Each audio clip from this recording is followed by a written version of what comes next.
If there's one arc in Jujutsu Kaisen that left deep scars on fans, it's the Shibuya Incident. A massacre, a perfect ambush, and one of the most desperate moments in the entire series. But there's a question no one truly wants to face. Could Shibuya have been avoided? And the answer, however painful it may be, will surprise you. First of all, we need to understand that Shibuya didn't happen by chance. It wasn't a coincidence, it wasn't bad luck. It was a meticulously constructed plan, piece by piece. And precisely for that reason, many fans believe that, yes, there were ways to prevent everything. But is that true?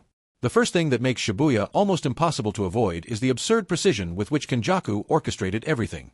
He isolated Gojo, manipulated curses, cut off communications, spread civilians as hostages, and chose the only place where no sorcerer could act freely.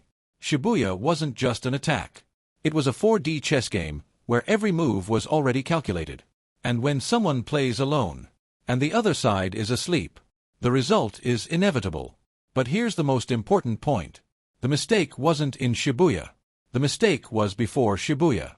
The Jujutsu Society ignored warnings, ignored investigations, ignored obvious signs that something gigantic was about to happen. And, even worse, they left all the responsibility in Gojo's hands. The strongest man in the world became the planet's only line of defense. Do you know what that means? If Gojo falls, everything falls with him. And that's exactly what happened. Now comes the part that really gets fans debating. Some simple team swaps could have changed everything. Imagine Shibuya with Yuta, Yuki, a Maki post-awakening, a Nanami in another battle, Mei receiving more responsibility, a Todoroki facing Choso, and at least one special sorcerer accompanying Gojo. Believe me, some of these changes would have delayed Kenjaku, or thwarted essential parts of the plan. Shibuya might not have been completely saved, but it would have been much less devastating. Even so, there's one detail no one can ignore. Kenjaku wanted Gojo sealed, and he would have succeeded anyway. The surprising truth is this. Shibuya couldn't have been avoided, but it could have been less destructive.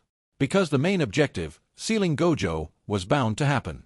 The only person who could have prevented this was Gojo himself. And even he was tricked at a perfect moment of vulnerability. Shibuya isn't an arc about individual failures. It's an arc about a broken system, about enemies who think years ahead, and about the price you pay when you rely too much on the strongest.